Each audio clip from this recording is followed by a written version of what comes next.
Alô, boa tarde. Estamos começando o programa Visão 15 desta segunda-feira e as notícias que nós vamos discutir hoje aqui são essas. A região Centro-Oeste tem recursos do governo do estado para investimento, só falta projetos. Maxwell, boa tarde. Caça aos votos, né? Os parlamentares já começam a chegar no interior do estado, nas pequenas cidades, em busca de votos para suas reeleições. Boa tarde, pastor. Boa tarde, Vera. Realmente, Vera, eu vejo que começou, né? O clima começa a esquentar, a temperatura começa a aumentar, né? Os benfeitores do universo começam a aparecer, né? Esperamos que isso venha realmente corresponder à nossa necessidade da nossa região. Tá certo. Bom, gente, o primeiro assunto que nós vamos discutir hoje aqui, eu gostaria de ter a participação de vocês e também aqui dos nossos companheiros de bancada, é com relação a essa notícia a nível nacional e que está preocupando esse rompimento, né, das relações entre o Poder Judiciário e o Poder Executivo, principalmente, né? Nós temos a informação de que o presidente do STJ, do STF, melhor dizendo, né, cancelou uma reunião entre os presidentes dos poderes que ia acontecer agora, né? E a gente está percebendo que a corda está esticando, né? De um lado, o Poder Judiciário está legislando, está governando o país, né? E o Executivo está esperneando, né? O presidente Bolsonaro está esperneando, né? Está enfrentando, porque tinha antes sempre aquela ideia de qualquer decisão do Poder Judiciário se cumpre, não se discute, se cumpre. Só que o Poder Judiciário está extrapolando, está passando, né, dos limites constitucionais, inclusive, né? E eu gostaria de ouvir vocês, o que vocês acham, né, dessa situação, né? Até porque o presidente Luiz Fux ficou acertado uma reunião entre os poderes e o presidente, simplesmente o presidente do Superior Tribunal de Justiça, do STF, melhor dizendo, né, acabou cancelando uma reunião que ia acontecer, como se ele fosse o Supremo dos Supremos, né? Ele diz, eu não vou na reunião, então cancela a reunião. Se ele não quiser ir, não vai, né? Mas tem o Poder Legislativo, tem o Poder Executivo, né? O nosso sistema é bicameral, tem um Congresso, né? vai o presidente da Câmara, vai o presidente do Senado, vai o presidente do Executivo para eles discutirem os problemas do país, né? Na verdade, Vieira, o respeito entre os três poderes acabou há bastante tempo. O respeito do STF com a República, com o presidente, com o Executivo, já acabou há bastante tempo. Você vê, isso já é bem claro. Através da mídia nacional, a gente tem acompanhado, acabou o respeito entre o STF e o presidente da República. E isso dificulta ainda mais o entendimento e o alinhamento entre os três poderes. E quando isso acontece, perde totalmente o alinhamento.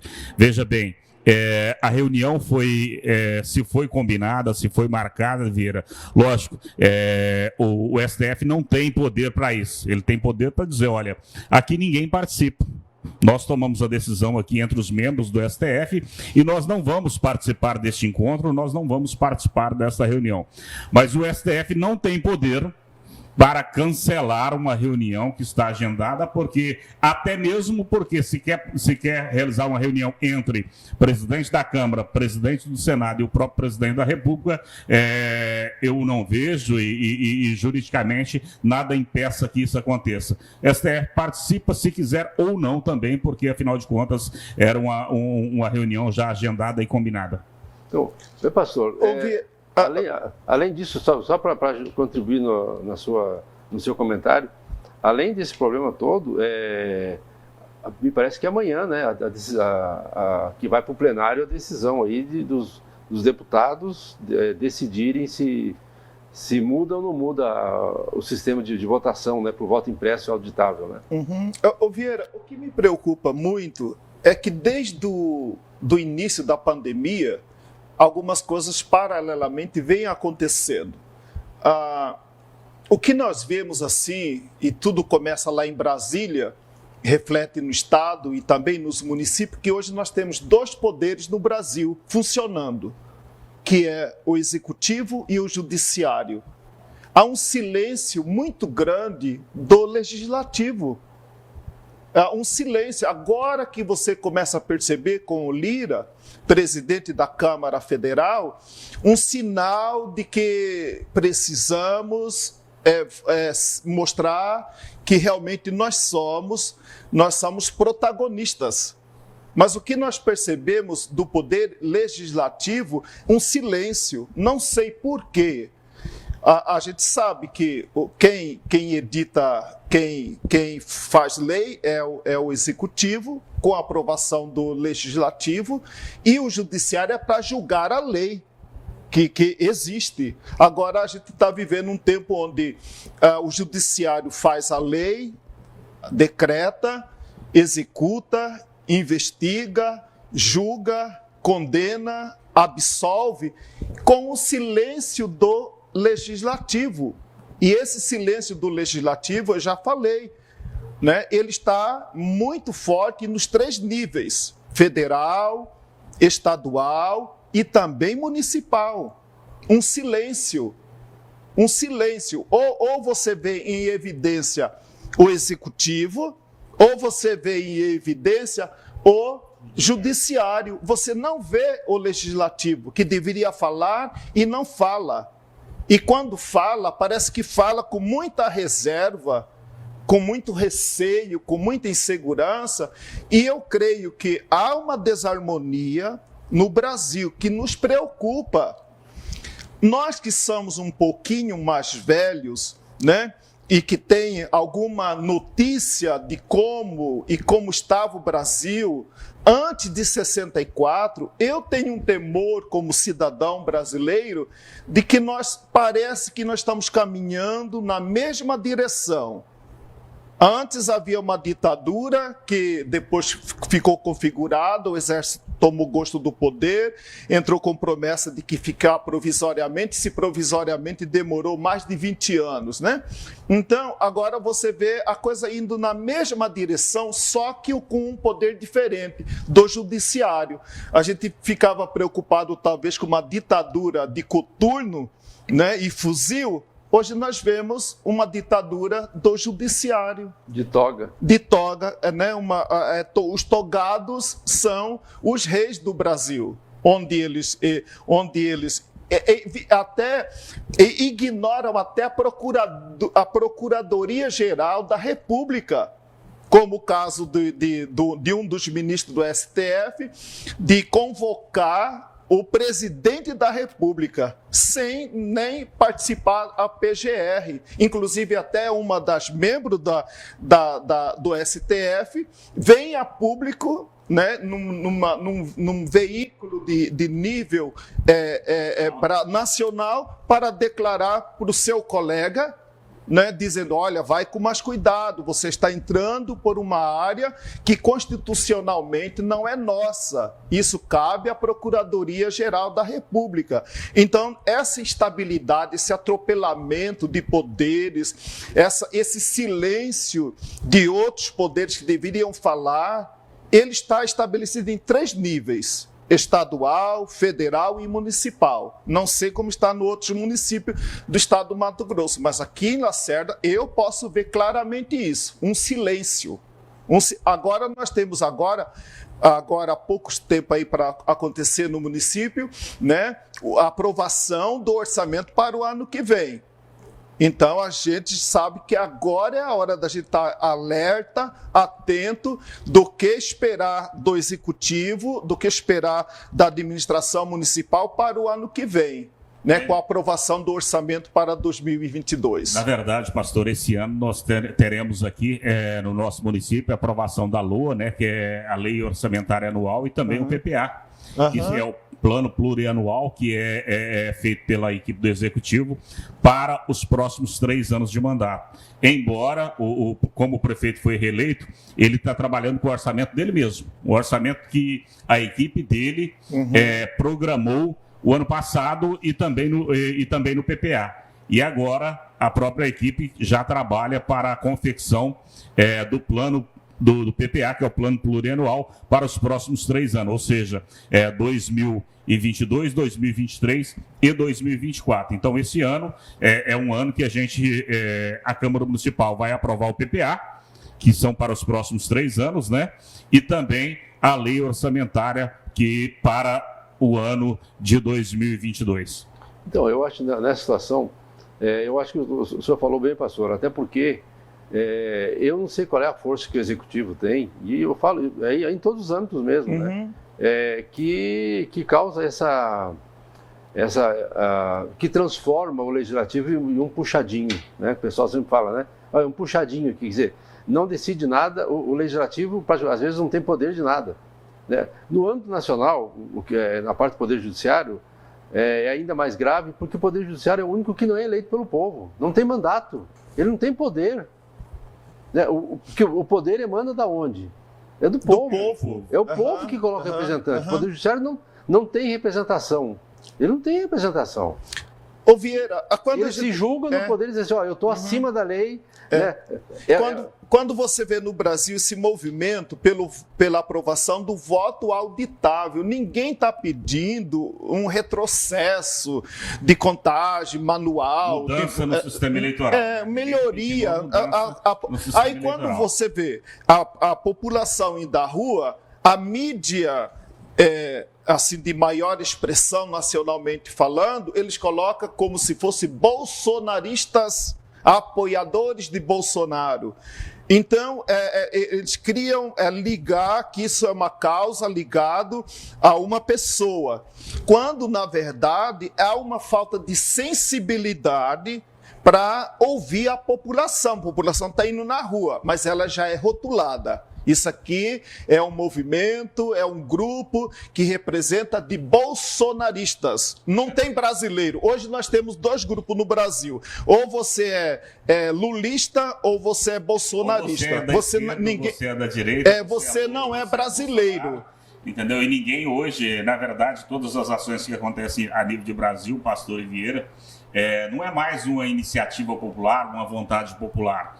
Se agrada a direita do Bolsonaro, né, ou o centrão, como diz ele, já é da turma do Bolsonaro.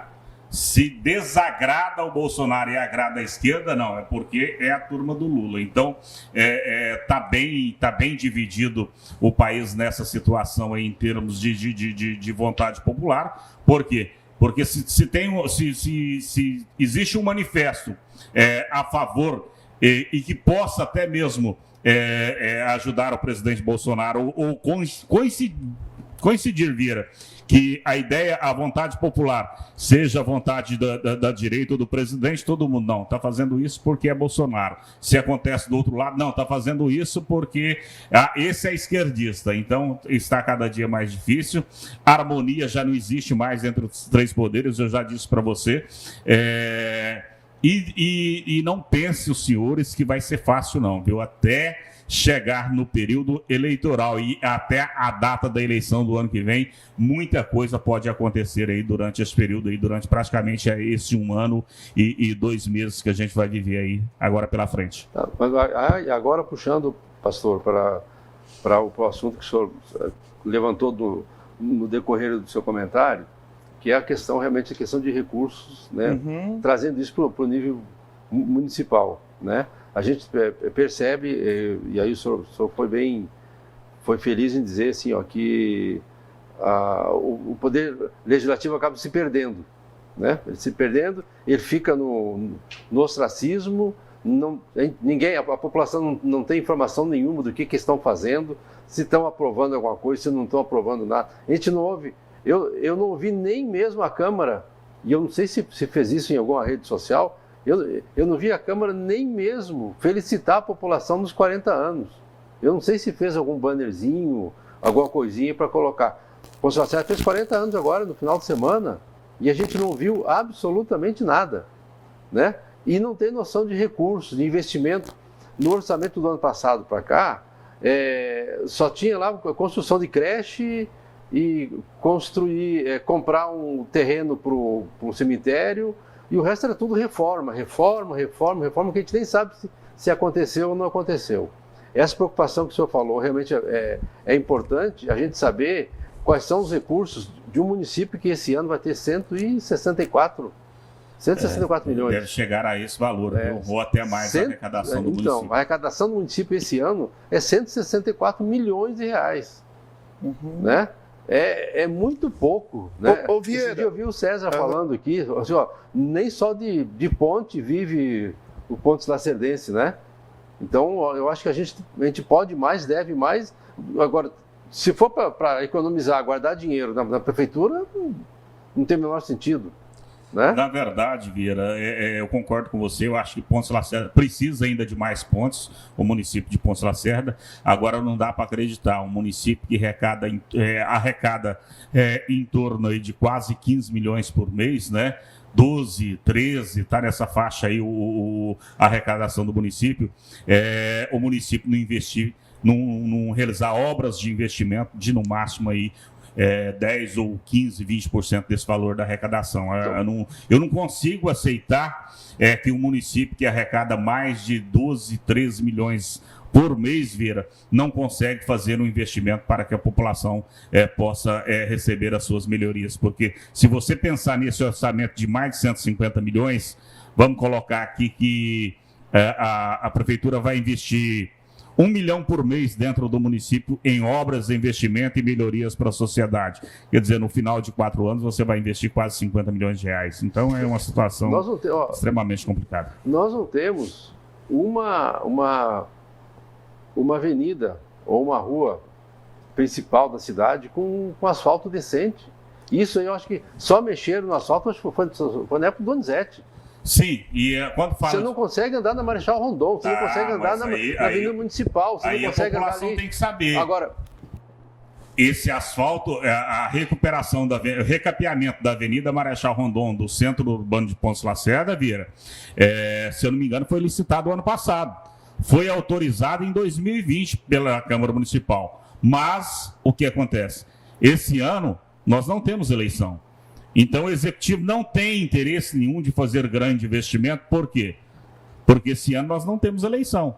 Está bem claro nas ações do Executivo que ele vai começar a trabalhar no segundo semestre, no final desse semestre agora, né, que o segundo semestre nós estamos vivendo, e no início do ano que vem. Por quê? Porque ele é candidato a deputado federal? Em busca de votos para os seus aliados ou até mesmo para ele, que, segundo as informações, é candidato. Vieira, então, quer dizer, são obras eleitoreiras como foi a pavimentação asfáltica do passado. Vieira, o que me preocupa é que alguém apontou que o silêncio da Câmara, Senado é pior ainda. Isso. Né? Senado é pior ainda. Por se você vê o movimento do Lira em falar, mas os senadores está pior ainda. Né? Quando se espera uma resposta do Senado. Por exemplo, constitucionalmente, o Senado é que policia o STF. Cadê o Senado? Cadê Fávaro? Cadê o Hélito Fagundes? Cadê Jaime Campos?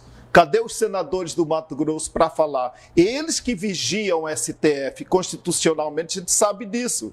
Então, o Senado está pior ainda do que a Câmara. Deixa eu não, deixa eu só terminar. Depois eu vou explicar o negócio para o senhor. Então, veja bem, o que a gente percebe é que o silêncio da Câmara Federal é que existe uma proporção considerável de deputados federais que têm pendências judiciais no STF.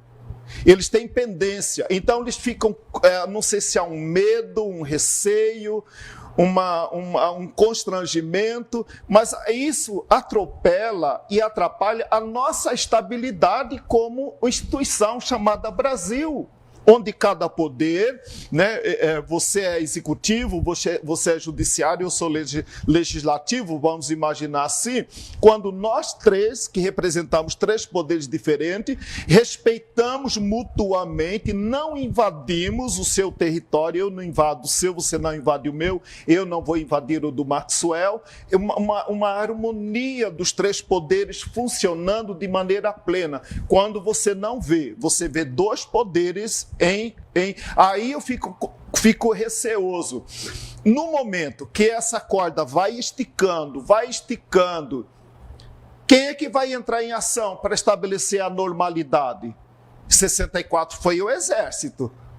se errou, acertou, isso é a história que julga, cada um julga segundo seus próprios pensamentos, mas foi uma necessidade de uma intervenção militar sob o pretexto de estabelecer a ordem. Hoje, se houvesse um atrito, um conflito entre executivo e legislativo, você podia dizer, olha, mas o STF está aí para garantir a normalidade constitucional. Mas hoje não tem, porque eles estão também igual um partido político, né, onde convoca, ministro do TSE convoca líderes de partido para reunião, para dizer como que devem votar, para dizer se é favorável ou contra o voto auditável. Eu não consigo entender qual é o medo do voto auditável. O que eu vejo que a população está pedindo é mais lisura, mais transparência, né, nessa questão eleitoral. Não é dizendo, né, eu concordo com o presidente quando lhe disse que se não houver eleição limpa e transparente, realmente não é eleição. A eleição tem que ser limpa e transparente. Se não foi limpa e deixou dúvida e não há transparência na apuração dos votos, para mim faz de conta que houve eleição. Pastor, deixa eu só fazer um comentário aqui. Veja bem, cada senadora, se eu não me engano, tem 15 milhões de reais por ano de emenda. Isso é emenda individual. Aí vem as emendas de bancada. Cada deputado federal, pastor, tem, se eu não me engano, 10 milhões de reais, né, Vieira? Fora as emendas de bancada e as emendas do Estado. Se a gente pegar os nossos 513 deputados e mais 81 senadores, eu acredito, pastor, que 95% desse pessoal tem processo a ser julgado no STF. E aí, da onde vem o silêncio da Câmara dos Deputados e aonde vem o silêncio do Senado? Olha, se desagradar o presidente, eu fico sem as emendas. Não consigo levar recurso para o meu estado. Se eu desagradar o STF e bater de frente com o STF, os meus processos que estão lá na gaveta poderão ser desengavetados e votados, e aí fica essa situação. Hoje, por isso que hoje nós temos esse silêncio da Câmara dos Deputados e do Senado. Por quê? Porque eles têm o rabo preso com o STF e depende a sobrevivência deles, porque a maioria vive de liberar recursos, de fazer indicação de recursos para os seus estados, e aí não pode desagradar o presidente da República também. E aí o que tem que fazer? Tem que ficar caladinho, ficar assistindo essa queda de braço entre o presidente da República e o STF. Tá certo. Bom, a gente precisa do intervalo comercial. Uhum. No retorno, a gente vai falar sobre a questão aqui da nossa região.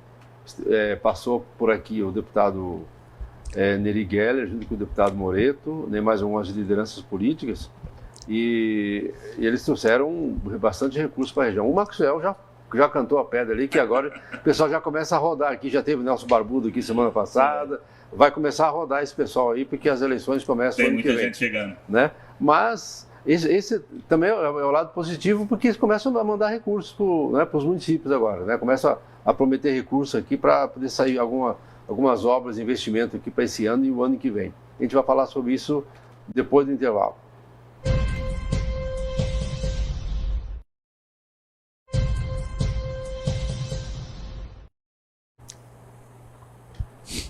Estamos de volta. Agora vamos falar sobre a questão aqui da nossa região. E Pontes Lacerda, antes de falar sobre a questão da região, Pontes Lacerda, como eu falei no primeiro bloco, completou 40 anos, né, no final de semana. Nós não vimos nenhum tipo de solenidade, de nada. Passou como se fosse um dia comum, um dia qualquer, né?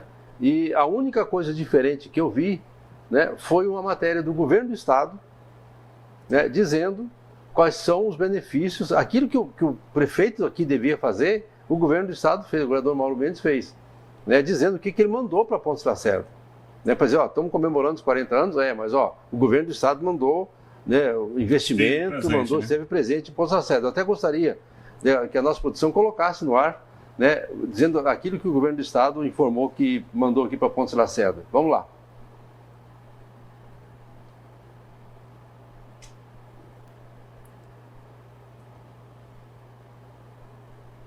eu não sei se eu estou sem áudio ou não, mas ó, em 2020 entregou 10 UTIs na área da saúde, né? Para a Covid-19, 3.850 testes rápidos, entregou ao município 165 mil comprimidos, entre azitromicina, ivermectina, dipirona e outros comprimidos lá. Isso na área da saúde, né? Vamos ver qual... Assistência social. Assistência social, vamos lá. É entrega ali, ó, de 668 cartões do Ser Família emergencial, 1.300 cestas básicas entre 2020 e 2021, né, 744 cobertores, né, e mais alguns outros itens ali menores, né, na área de saúde. Na área financeira, olha, o Estado repassou ali, ó, 58 milhões para Pontes Lacerda, tá? Em verbos de ICMS, IPVA, FETAB, né, e outros repasses. 2 milhões e meio para a assistência social e 5 milhões para o fundo de saúde. Né? Então não é pouco dinheiro, né, Maxwell? Se você olhar bem esses investimentos do governo do estado, fora a arrecadação do município de Pontes Lacerda, Vieira. Então, quer dizer, o município, o gestor público está deixando muito a desejar em termos de investimento. E quando ele batia no peito dizendo que estava fazendo muito com a saúde, estava sim, fazendo com o dinheiro do governo do estado, fazendo com o dinheiro federal e sem nenhum tipo de investimento por parte do recurso do município para a saúde de nossa cidade. Vamos ver a Sinfra, então, na parte de infraestrutura. O governo fez as 3 pontes de concreto no estado do Matão, né? Que é do Alegre, são 2 do Alegre, né?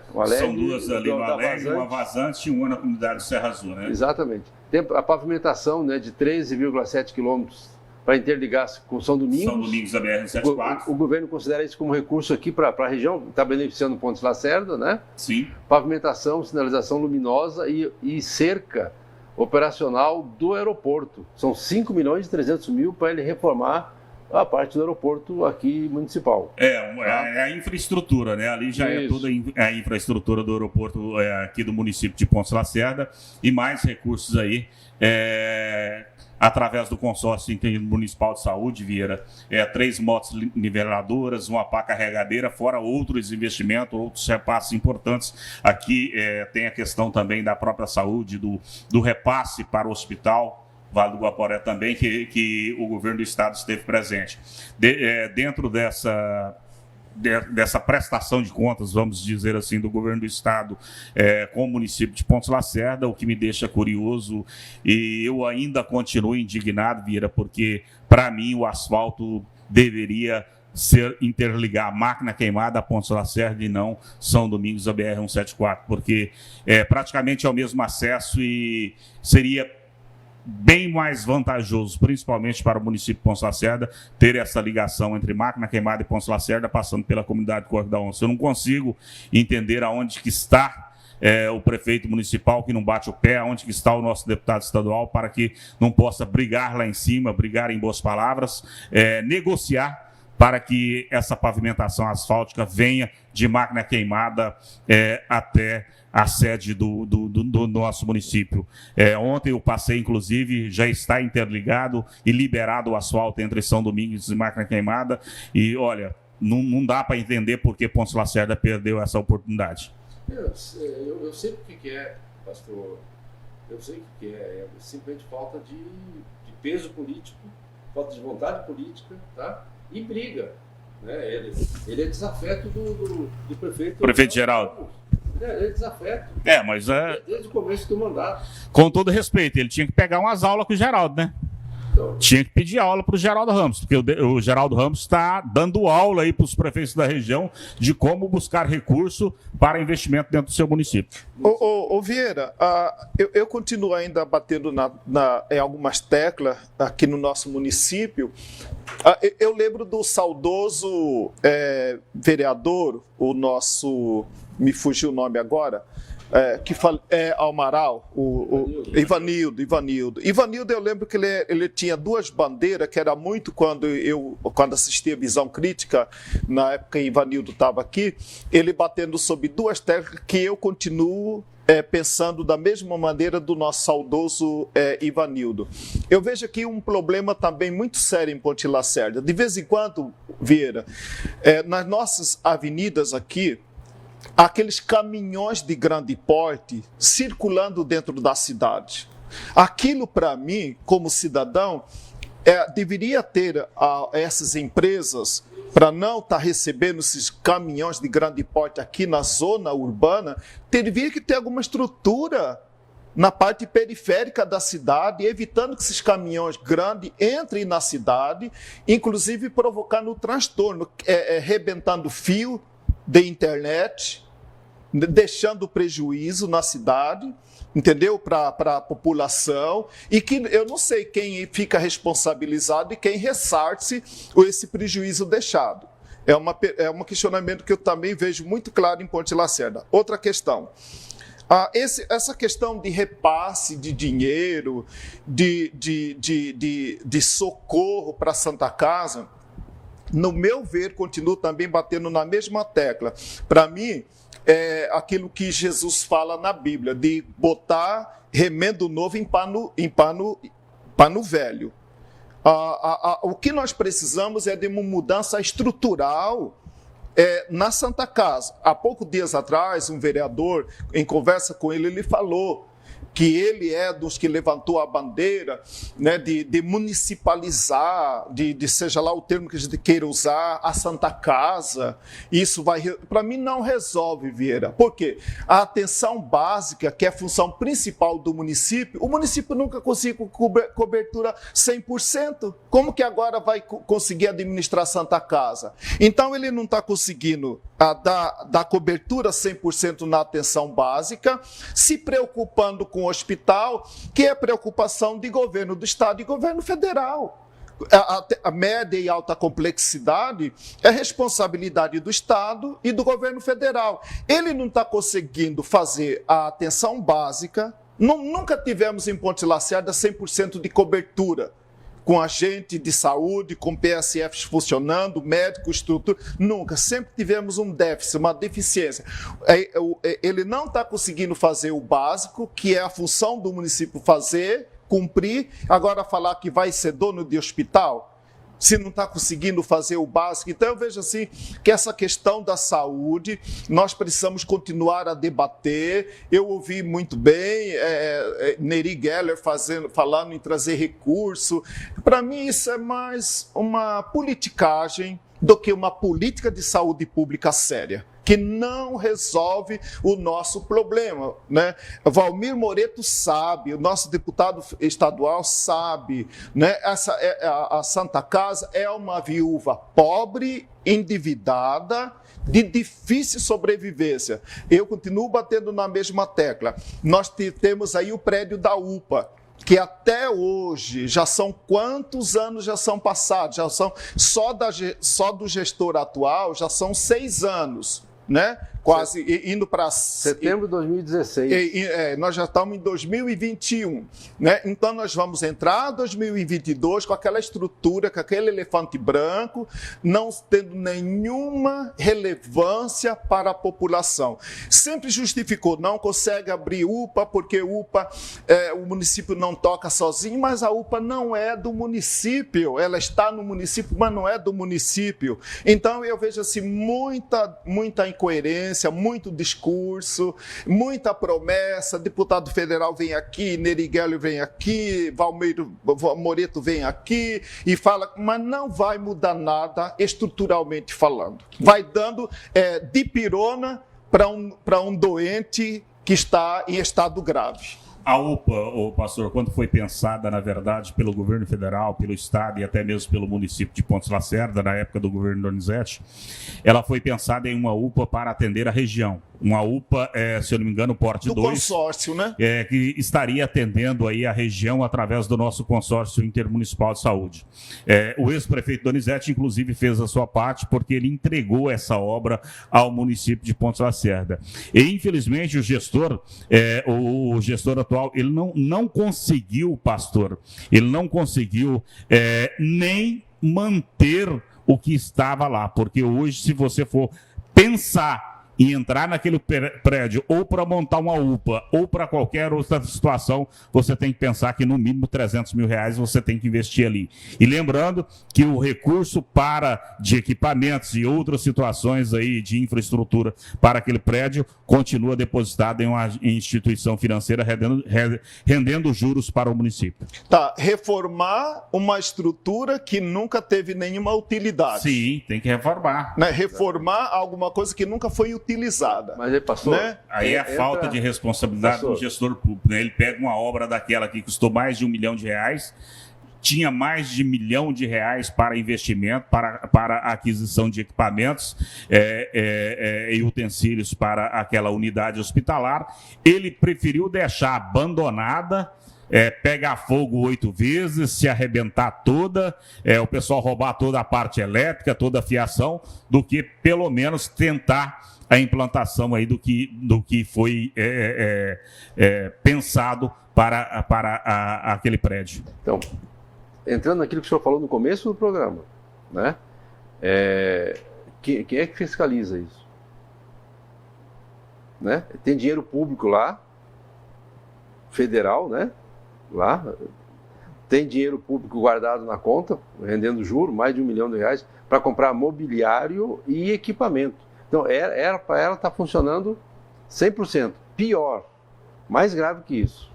Ela, além de não estar funcionando, o município está deixando de ganhar pelo menos de receber pelo menos R$450 mil todo mês para manter a UPA. Pelo simples fato de não colocar para funcionar, o município deixa de receber em torno de R$450 mil. Isso dito pelo Ivanildo Amaral aqui ainda. Eu lembro. Né? Uhum. Então, e aí eu pergunto o seguinte: cadê a Câmara de Vereadores que é para fiscalizar isso aqui? Nós temos 11 vereadores. Maxwell, aí deixa eu colocar você aqui, foi do mandato anterior. Nós tínhamos 11 anteriores, né? Temos 11 hoje. Uhum. E desses 11, vários, 80% não são os mesmos da gestão passada. E não se fez nada. E o prefeito é o mesmo. O executivo é o mesmo. Tá? Então ele fala assim, não vou inaugurar, não vou implantar, vou deixar o dinheiro guardado, não quero fazer isso, não vou fazer, birrento do jeito que é, não quero fazer, não vou fazer, e acabou. Aqui quem manda sou eu. E acabou o problema. E mais, tem a Assembleia, tem a Câmara Municipal, os 11 vereadores. Aí são os 11 vereadores, são os 11, sem exceção nenhuma. Tá? Que eu não vejo nem comentar isso. Né? Vieira, Mas mais, pastor, só para finalizar.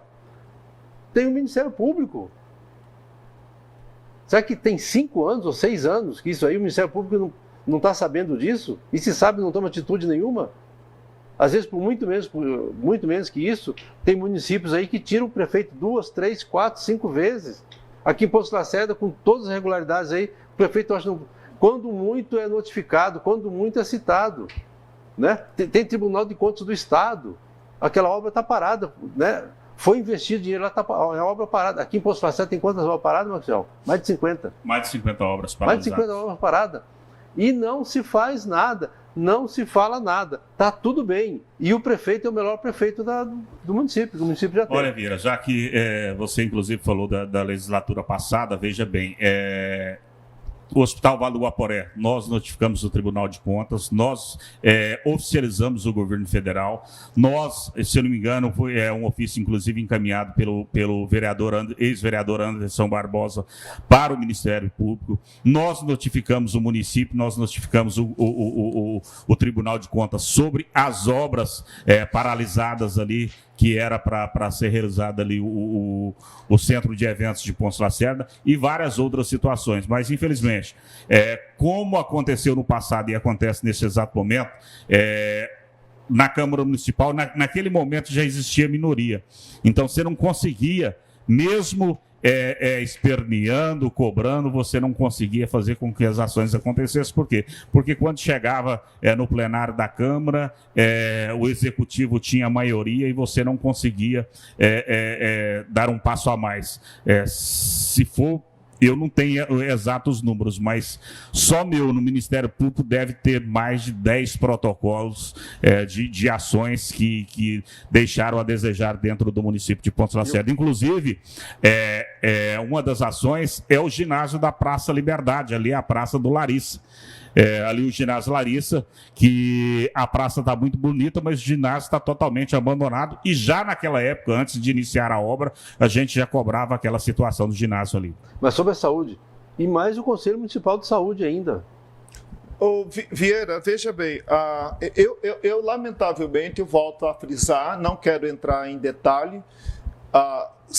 Se um dia tiver oportunidade, eu gostaria como cidadão, né, de ter acesso ao Ministério Público para falar da minha tristeza com o Ministério Público. Eu sou muito desiludido com o Ministério Público. Da maneira que a gente entende que é um órgão de controle social, mas que ele acaba muitas vezes sendo bastante camarada, como cidadão brasileiro, ele acaba sendo muito camarada com quem não deveria ser tão camarada assim. Né? Então eu vejo assim, uma certa frustração sobre hoje em Ponte Lacerda de participar de audiência pública. Eu não acredito em audiência pública. Eu não acredito. Porque, como cidadão, eu vivi isso na pele ultimamente, de que parece que a audiência pública, mas já é um jogo de carta marcada. Cumprir formalidade. Cumprir formalidade. Cumprir protocolo, né? Cumprir protocolo de que passou por uma audiência séria, um debate sério, onde você está pronto para me ouvir. Você vai me chamar para debater um assunto. Você quer me ouvir? Se você quiser me ouvir, eu vou lá. Se você não quiser me ouvir, Maxwell, você também não vai. Porque você vai lá para quê? Então, Vieira, aqui nós temos umas questões em Ponte Lacerda que eu acho que agora nós temos que realmente debater, que é a questão do orçamento para o ano que vem. Nós devemos parabenizar o esforço que foi feito para ampliar a área ali do cemitério municipal, mas nós temos um problema de cemitério no nosso município. Eu fico constrangido muitas vezes como pastor que sou chamado para fazer um ato ali no cemitério, que família me chama, pastor, meu ente, meu marido, meu pai, faleceu, o senhor pode ir lá, né, e fazer uma oração. Vieira, alguns cantos ali, você tem que fazer malabarismo, e por mais que você consiga fazer, seja um ótimo malabarista, mas você pisa. Para mim é uma ofensa muito grande. Você pisa em túmulo. É inevitável, não porque eu queira pisar, mas você não sabe. Você não tem espaço para movimento ali. Então devemos agradecer por aquele puxadinho que foi feito lá. Amém, graças a Deus. Mas em termos estrutural, nós precisamos de uma área para um novo cemitério no nosso município, que tem que ser fora da zona urbana. Já houve denúncia de alguma coisa, se procede ou não, mas que pelo menos a gente ficou sabendo, né, de que aquela estrutura ali, daquele puxadinho que foi feito ali no cemitério, afetando pessoas ali vizinhos do cemitério. Então nós temos o problema do cemitério, que para mim novamente é paliativo em coisa que não existe uma política séria, a questão do cemitério, né? Eu vejo também uma outra questão muito séria no nosso município de Ponte Lacerda, né? As obras começam, mas elas não têm prazo para concluir, não tem uma responsabilização social. Gestor vem, gestor faz, inicia, não acaba. Aquela área olímpica lá, qual é a função social daquele projeto olímpico lá? A não ser lá no fundo ser descarrego, né? Descarrego de lixo, de entulho. É a única finalidade. Ali é o verdadeiro espaço do descarrego, né? Que quem vai descarregar ponta de árvore, lixo, sofá e outras coisas mais. Então essa coisa entra ano, passa ano e a gente não vê mudança. Lamentavelmente, eu vejo que nos 3 níveis, eu falo com tranquilidade, federal, estadual e municipal. Tem 2 poderes no Brasil. E essa ausência desse terceiro poder contribui com seu silêncio para esse momento de instabilidade institucional que nós vivemos a nível federal, estadual e municipal. Houve quebra lá no início da pandemia da Constituição Federal, onde passou a decreto de prefeitos e um silêncio do legislativo nesses decretos, prende, solta, fecha, abre, qual é o critério para abrir, qual é o critério para fechar, né? Assim, de maneira quase que aleatória, eu fecho quando eu quero, baixa decreto, decreto vem, tudo anticonstitucional e ninguém fala nada. Nem a OAB. O OAB não fala nada, é um silêncio. Então, hoje nós temos vários órgãos, pelo seu silêncio, pela sua falta de relevância, de justificar a sua presença, contribuindo para esse momento de instabilidade que nós vivemos na nossa nação. Tá certo. Bom, a gente caminha já para o final do nosso programa. Deixa eu só dar uma notícia aqui, até privilegiada para quem nos assiste sempre. Acho que amanhã, ou no máximo na quarta-feira, está chegando aqui o diretor-geral do DENIT, um dos diretores do DENIT, tá? E a pedido do deputado, só falou, está fazendo politicagem, né? Eriguela, fazendo politicagem aqui e tal, né? Mas ele está vindo a pedido do deputado federal, Nery Geller, e do deputado Moreto. Eu só estou dando a informação, né? Eu não tenho contato, não tenho nenhum tipo de problema com questão política aí. Mas está vindo e me parece que vai fazer análise para ver o que pode fazer para começar o projeto, para fazer as marginais, as marginais ali, né, as paralelas ali da BR-174, né, nesse trecho que passa aqui por dentro do município. Já é uma grande notícia. E eu sempre falei assim, os anteriores, os políticos anteriores falam, não, mas lá é um dinheirão. Parece que vai dar 12 mil, 15 milhões de reais. 15 milhões, né? Previsão de investimento. Pô, mas coloca o orçamento agora, assim como está na Estrada do Matão. Faz 30% agora, 30% ano que vem, mais 30% no outro ano, em 3 ou 4 anos você termina. Né? É uma vergonha o jeito que está ali Ponce Lacerda aqui. Você vê, passa em Nova Lacerda, né? Tá bonitinho. Né, Comodoro está arrumando agora também, várias cidades aqui de Rondônia. Ô Vieira, né? Cáceres. Só pegando um gancho aqui, o Vieira falou ali da Estrada do Matão. Eu gostaria de deixar o recado aqui, né, e uma cobrança por parte dos usuários da Estrada do Matão.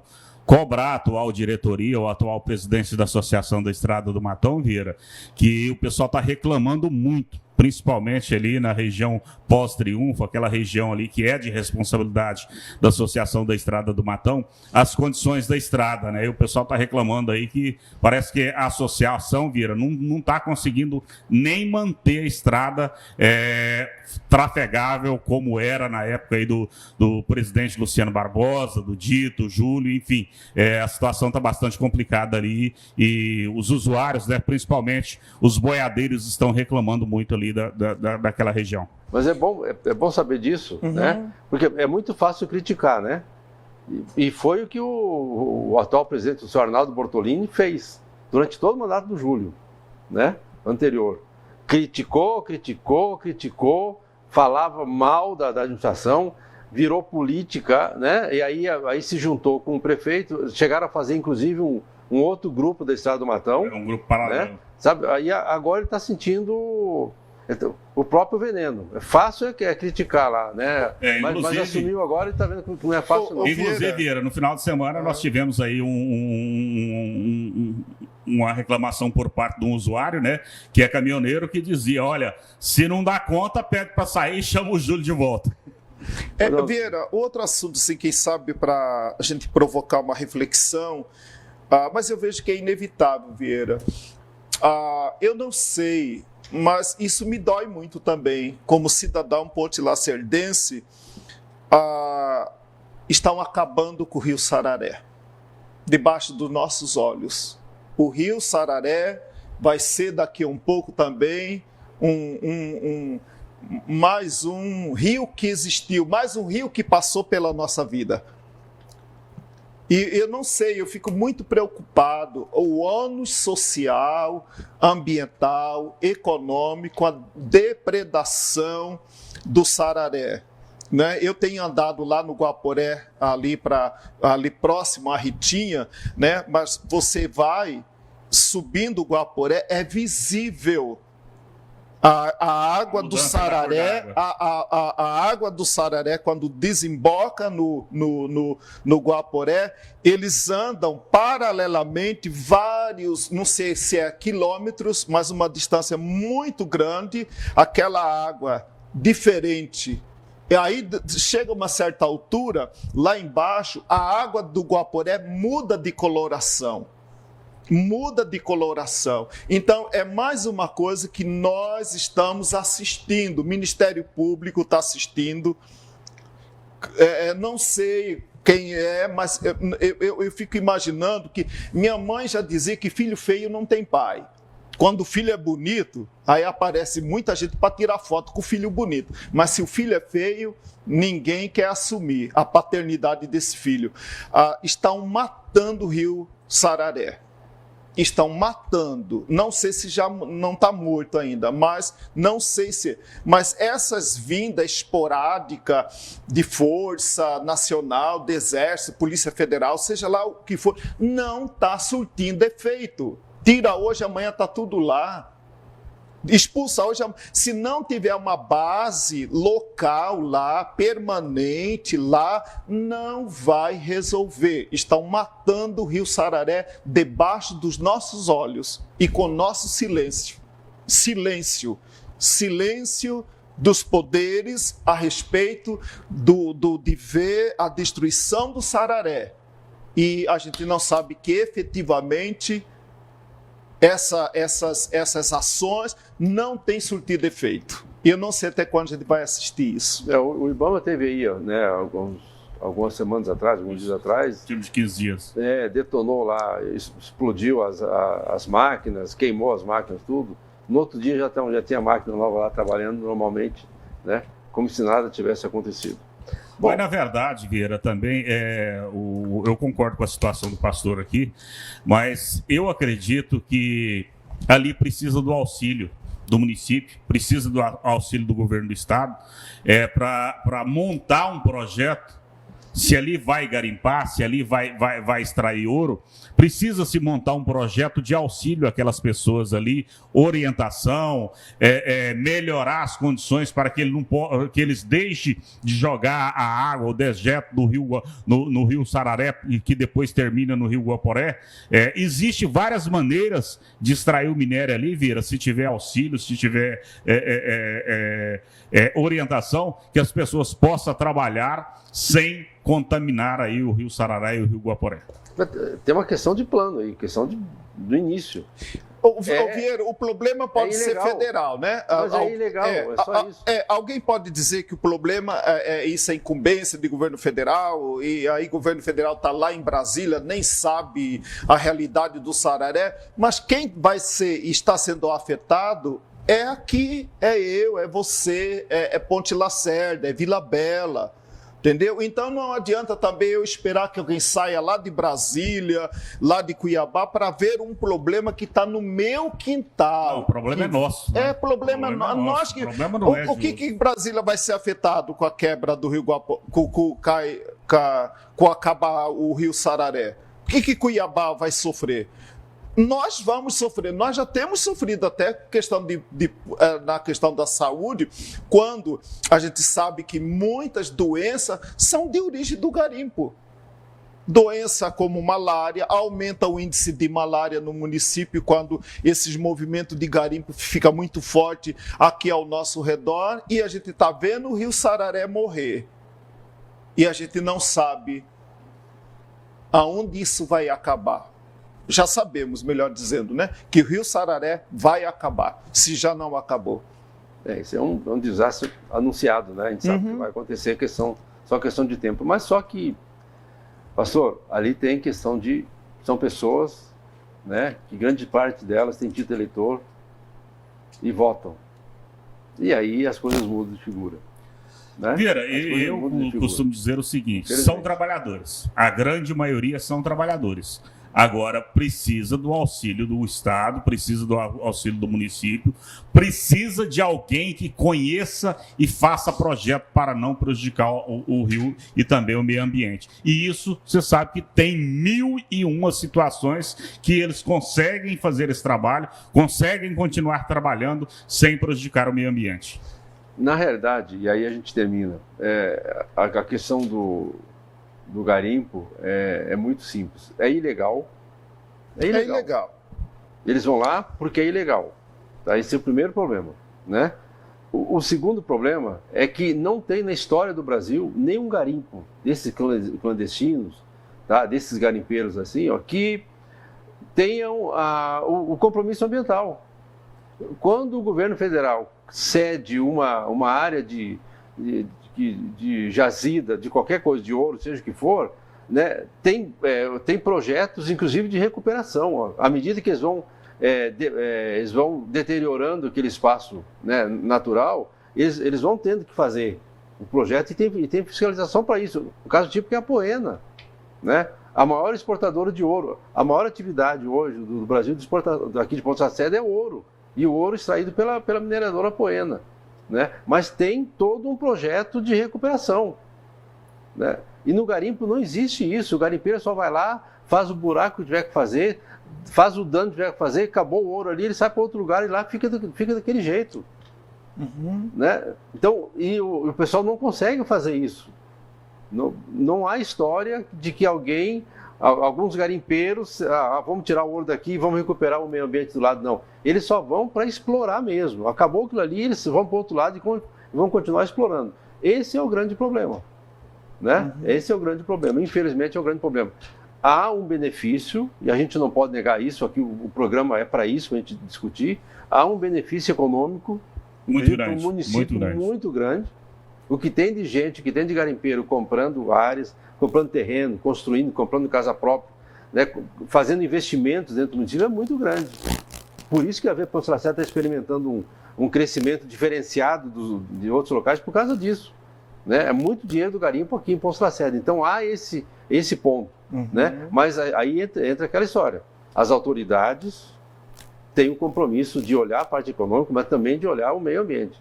Né? Então tem alguém prevaricando aí, tem alguém que teria que tomar atitude e não está tomando, seja lá quem for na história. Então, a gente sabe que já está bem avançado no horário, né, Vieira? Mas veja bem, a gente não é contra nenhuma atividade econômica, mas ela tem que ser regulamentada, ela tem que ter uma política para essa exploração que até é mais um ônus do que um benefício a longo prazo. Nós temos problema de água.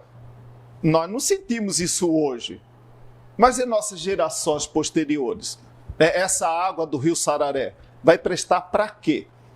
Nem peixe vai ter lá mais daqui, se existe ainda peixe no Rio Sararé. Tá certo. Obrigado, Maxwell. Obrigado, pastor. Obrigado. Obrigado a você que ficou conosco. A gente volta semana que vem, se Deus quiser. A todos nós, uma bela semana. E se você quer assistir programas bons, né, assuntos interessantes, fique sempre conosco aqui no programa Visão Crítica. Simples assim.